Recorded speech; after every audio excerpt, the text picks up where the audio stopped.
हमें स्टार्ट करना है फॉर एडिशन एंड सब्ट्रैक्शन। हम लोग क्या कर रहे हैं, हम लोग निकाल रहे हैं, असेसमेंट कर रहे हैं हम लोग टोटल अनसर्टेनिटी के। ठीक है, अब ये कौन सा केस है, पहला वाला केस है जिसमें हम लोग एडिशन एंड सब्ट्रैक्शन करें। ठीक है, एब्सोल्यूट अनसर्टेनिटीज़ को हम क्या करेंगे, ऐड कर देंगे। ठीक है, एडिशन और सब्ट्रैक्शन जब हो रही होती है हम लोगों ने पढ़ा तो हम लोग एब्सोल्यूट अनसर्टेनिटीज़ को ऐड कर देते हैं। ठीक है, फॉर एग्जाम्पल हम लोगों ने लेंथ मेजर की एक रॉड से, ठीक है, 1 मीटर रॉड से, ठीक है, उसके 2 एंड से ए एंड बी। ठीक है, अब हमारे पास एक लेंथ जो आई है वो इतनी आई है, ठीक है, और दूसरी लेंथ जो है वो इतनी आई है। ठीक है, और उसके अंदर जीरो एरर इतना होता है हमारे पास। ठीक है, हम लोग क्या करेंगे, देखो हमारे पास जो दोनों लेंथ्स आई है ना उसके अंदर जो जीरो एरर है, यानी कि जीरो एरर कह रही हूँ, रियली सॉरी, जो लीस्ट काउंट है, ठीक है, मीटर रॉड है ना, मीटर रॉड का लीस्ट काउंट कितना होता है, मीटर रॉड का लीस्ट काउंट आपका पास होता है 0.1 सेंटीमीटर। ठीक है, लीस्ट काउंट किससे रिलेटेड होता है, एब्सोल्यूट अनसर्टेनिटी से रिलेटेड होता है। ठीक है, तो जो आपके पास एब्सोल्यूट अनसर्टेनिटी है ना, ठीक है, एब्सोल्यूट अनसर्टेनिटी को आपने क्या कर देना है, ऐड कर देना है। ठीक है, आपके पास ये एक लेंथ आई थी, इसमें आप उसकी एब्सोल्यूट अनसर्टेनिटी को यानी कि उसके लीस्ट काउंट को ऐड कर दो। ये दूसरी वैल्यू आई थी, उसमें उसके लीस्ट काउंट को ऐड कर दो। ठीक है, फिर जब आपको टोटल लेंथ निकालनी होगी, ठीक है, we subtract the 2 points, that is point B के ऊपर, फॉर एग्जांपल ये पॉइंट ए है, ये पॉइंट बी है। ठीक है, पॉइंट बी के ऊपर जो आपकी आई है उसमें से पॉइंट ए वाली को आप माइनस कर दोगे तो आपके पास आ जाएगी। ठीक है, अब फॉर एग्जांपल आपने क्या किया, पॉइंट बी की आपके पास ये रही, पॉइंट ए की आपके पास ये रही, इन दोनों को ऐड करोगे, इन दोनों को ऐड करोगे, फिर बीच में क्या करवा दोगे, सब्ट्रैक्शन करवा दोगे, तो आपके पास लेंथ ऑफ रॉड आ जाएगी जो आपके पास इतनी आ जाएगी। ठीक है, किस तरह किया आपने 39.8 में से 11.6 को माइनस करवा दिया, 28.2 आ गया। ठीक है, और 0.1 में 0.1 को ऐड करवा दिया, 0.2 आ गया। ठीक है, तो अब ये है आपके पास length of rod b minus ए।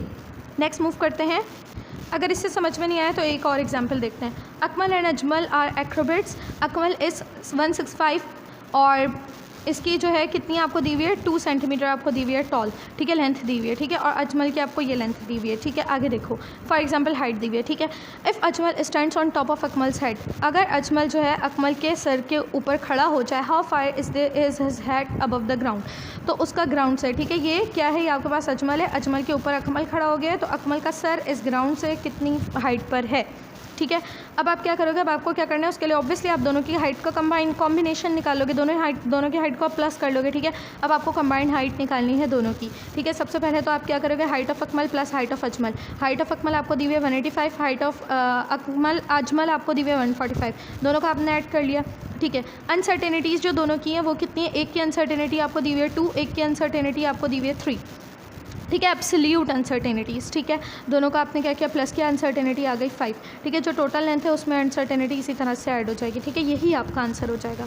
ठीक है, आगे देखो, अब हम लोगों ने करना है नेक्स्ट वाला फॉर मल्टीप्लिकेशन एंड डिवीजन। अब हम जानते हैं मल्टीप्लिकेशन एंड डिवीजन में एब्सोल्यूट वाली नहीं ली जाएगी, कौन सी ली जाएगी, आपके पास रिलेटिव ली जाएगी। ठीक है, एब्सोल्यूट अनसर्टेनिटी नहीं ली जाएगी। ठीक है, लीस्ट काउंट वाली अनसर्टेनिटी नहीं ली जाएगी, रिलेटिव ली जाएगी। ठीक है, आगे देखो, परसेंटेज अनसर्टेनिटीज़ आर एडेड। ठीक है, परसेंटेज या रिलेटिव अनसर्टेनिटीज़ आर एडेड। ठीक है, find the value of force F. ठीक है, एक वैल्यू है जिसके फोर्स एफ है, and determine the total uncertainty by using F is equals to M है। ठीक है, एम की वैल्यू आपको दी हुई है, ठीक है, और इसके अनसर्टेनिटी भी आपको दी हुई है। ठीक है, ए की वैल्यू आपको दी हुई है, उसकी अनसर्टेनिटी भी दी हुई है। आगे देखो, जो मैक्सिमम पॉसिबल अनसर्टेनिटी होगी इन वैल्यूज़ की फोर्स, इन वैल्यूज़ की, ठीक है, फोर्स निकालने के लिए वो क्या हो जाएगी आपके पास, परसेंटेज अनसर्टेनिटी। मास के लिए क्या हो जाएगी, परसेंटेज अनसर्टेनिटी हम किस तरह से निकालते हैं, जो आपके पास लीस्ट काउंट होता है 0.5।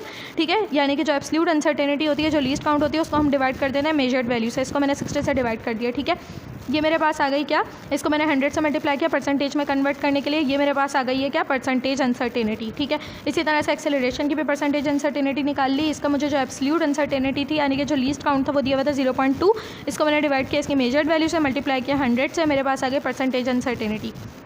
ठीक है, अब मैं क्या करती हूँ, जब मुझे परसेंटेज अनसर्टेनिटीज़ का टोटल करना हो, जब मुझे करना होता है, जब मुझे मल्टीप्लाई और डिवाइड करना होता है दो वैल्यूज़ को, जैसे एम और ए दोनों मल्टीप्लाई हो रहे हैं, तो मैं क्या करूँगी, इनकी परसेंटेज अनसर्टेनिटीज़ जो मैंने निकाली है उन दोनों को क्या कर दूँगी, ऐड कर दूँगी। ठीक है, आगे देखो, अगर ये प्लस या माइनस हो रहे होते तो फिर मैं सिर्फ इन एब्सोल्यूट अनसर्टेनिटीज़ को प्लस कर देती। ठीक है, होप सो कि अब आप लोगों को क्लियर हो रहा हो। ठीक है, अब मैं क्या करूँगी, इन दोनों वैल्यूज़ को F is equals to M A निकालने के लिए, एफ़ की मेरे पास वैल्यू थी 60, मैंने 60 लिया, और इसकी जो अनसर्टेनिटी है मेरे पास, ठीक है, पहले अनसर्टेनिटी से पहले ये ले लो, हमारे पास ए की जो थी वैल्यू मेजर्ड वो 5 दी हुई थी, मैंने 5 ले लिया, ठीक है। एम और ए दोनों की वैल्यूज़ मैंने ले ली जो मेजर्ड की हुई थी, ठीक है। उनका आंसर आ गया 300 न्यूटन, ठीक है। परसेंटेज अनसर्टेनिटी क्या हो जाएगी, एक की आई है 4, एक की आई है 0.8, 4 + 0.8 करूँगी, दोनों का ऐड कर दूँगी, 4.8 आ जाएगी, ठीक है। तो इस तरह से मेरे पास क्या आंसर आ जाएगा, 300 न्यूटन कैलकुलेट हुआ है, 4.8 इसकी परसेंटेज अनसर्टेनिटी है, ठीक है। Force is equal to 300 newton plus 4.8। अब अगर मुझे परसेंटेज का साइन हटाना होगा तो क्या करूँगी, अगर परसेंटेज लगाना होता है तो मल्टीप्लाई बाय 100 करती हूँ, अगर परसेंटेज मुझे अब रिमूव करना है तो डिवाइडेड बाय 100 कर दूँगी, ठीक है। 4.8 को 100 से डिवाइड कर दूँगी तो ये इससे क्या होगा, परसेंटेज का साइन मेरे पास रिमूव हो जाएगा, ठीक है। अच्छा जी, फिर उसके बाद हाँ, अगर मुझे देखो 4.8% निकालना हो ना 300 का, तो मैं परसेंटेज का साइन हटाने के लिए 100 से डिवाइड कर दूंगी और 300 से मल्टीप्लाई कर दूंगी, क्योंकि मुझे 300 का 4.8% चाहिए, ठीक है। मुझे 4.8% चाहिए, किसका, 300 का चाहिए। इसको हम सॉल्व कैसे करते हैं, बच्चों को सिखाते हैं मैथ में।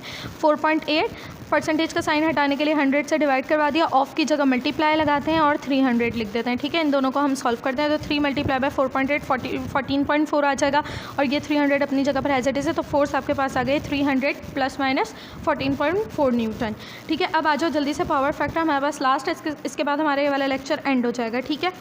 इसमें हमसे क्या कहते हैं पावर फैक्टर में, if absolute uncertainty of measurement is known and that measurement occurs in terms of power in the given formula, ठीक है। अब हमसे कह रहे हैं कि जो एब्सोल्यूट अनसर्टेनिटी है, जो एब्सोल्यूट अनसर्टेनिटी है मेजरमेंट की, वो आपको पता है, ठीक है। और जो मेजरमेंट हुई है आपकी वो पावर की सूरत में आंसर आ रहा है, ठीक है। The total percentage uncertainty is calculated by, तो फिर परसेंटेज अनसर्टेनिटी हम लोग कैसे निकालेंगे, हम लोग क्या करेंगे, पावर से मल्टीप्लाई कर देंगे परसेंटेज अनसर्टेनिटी को, ठीक है। परसेंटेज अनसर्टेनिटी को पावर से मल्टीप्लाई करवा देंगे, ठीक है। देखो एग्जाम्पल से ही समझ में आएगा, आ गया हो।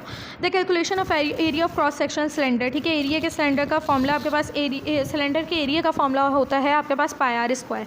अब देखो इसके अंदर एक तो मल्टीप्लिकेशन भी हो रही है, दूसरा आर के ऊपर क्या मौजूद है, आर के ऊपर स्क्वायर मौजूद है, ठीक है। Percentage uncertainty in area of cross section, इसकी सबसे पहले हम लोग निकालेंगे परसेंटेज अनसर्टेनिटी, ठीक है। अच्छा, अब हमें क्या दिया हुआ है, 2% अनसर्टेनिटी इन रेडियस आर, ठीक है। When uncertainty is multiplied by power factor, then it increases the precision demand of measurement if the radius of cylinder is measured as 1.95, ठीक है। अब आपसे कह रहे हैं कि अगर जो रेडियस है वो आपको दिया हुआ है 1.95, ठीक है, वर्नियर कैलिपर का, और इसका लीस्ट काउंट आपको ये दिया हुआ है, ठीक है। तो अब रेडियस किस तरह से निकलेगा, रेडियस के लिए हम लोग क्या करेंगे, रेडियस के लिए हम लोग परसेंटेज अनसर्टेनिटी कैसे निकालते हैं। रेडियस आपके पास सबसे पहले तो ये हो जाएगा कि साथ में उसका लीस्ट काउंट आ जाएगा। फिर परसेंटेज अनसर्टेनिटी हम लोग कैसे निकालते हैं, लीस्ट काउंट को डिवाइड करवाते हैं मेजर्ड वैल्यू से, इसको डिवाइड करेंगे और परसेंटेज निकालने के लिए मल्टीप्लाई कर देंगे 100 से। सबसे पहले तो निकालेंगे इस फॉर्मूले से हम लोग परसेंटेज अनसर्टेनिटी, ठीक है। फिर उसके बाद हम लोग क्या करेंगे, परसेंटेज अनसर्टेनिटी को 2 से मल्टीप्लाई कर देंगे, क्योंकि स्क्वायर है, ठीक है। तो जो परसेंटेज होगी आपकी वो 2 टाइम्स इंक्रीज़ हो जाएगी। 2 से मल्टीप्लाई करेंगे ना स्क्वायर से, हम लोगों ने क्या बोले, हम लोगों ने यही बोला ना कि जो भी पावर हो उससे परसेंटेज अनसर्टेनिटी को मल्टीप्लाई कर देंगे, ठीक है। पहले हम लोग परसेंटेज अनसर्टेनिटी निकालेंगे इससे, ठीक है। इस डेटा से हम लोग पहले परसेंटेज अनसर्टेनिटी निकालेंगे इस फॉर्मूले से। जब परसेंटेज अनसर्टेनिटी आ जाएगी तो पावर जो है वो 2 है, हम इस पावर से मल्टीप्लाई कर देंगे और 2 से मल्टीप्लाई होगा तो 2 टाइम्स हमारी परसेंटेज अनसर्टेनिटी इंक्रीज़ हो जाएगी, ठीक है। अब हमसे क्या कहते हैं, एब्सोल्यूट अनसर्टेनिटी यानी कि लीस्ट काउंट हमें दिया हुआ है 0.01, क्योंकि वर्नियर कैलिपर है। परसेंटेज अनसर्टेनिटी रेडियस की कैसे निकलेगी, 0.01 को मेजर्ड वैल्यू से डिवाइड करेंगे, 100 से मल्टीप्लाई कर देंगे, परसेंटेज अनसर्टेनिटी ये आ गई, ठीक है। अब टोटल परसेंटेज अनसर्टेनिटी हम किस तरह से निकालेंगे, 0.5 जो हमारे पास आंसर है इसको मल्टीप्लाई कर देंगे 2 से, क्योंकि रेडियस के ऊपर स्क्वायर था, ठीक है। पावर से हम लोग मल्टीप्लाई कर देंगे, रेडियस आया 0.5 को इस पावर से मल्टीप्लाई कर देंगे, ठीक है। तो मेरे पास आ गई ये 1.0%, ठीक है, 1% आ गई, ठीक है। अब जो मेरे पास एरिया को फाइनली किस तरह निकलेगा, पाई की वैल्यू पुट करूंगी, आर की वैल्यू पुट करूंगी, 1.95 इसका स्क्वायर कर दूंगी, ठीक है। मेरे पास वैल्यू ये आ गई, ठीक है। तो मेजर हो गया, लेकिन जो एरिया होगा टोटल वो किस तरह से निकलेगा, ये मेरे पास आंसर आया है, इसके साथ मैं इसकी अनसर्टेनिटी परसेंटेज अनसर्टेनिटी लिख दूंगी, ठीक है।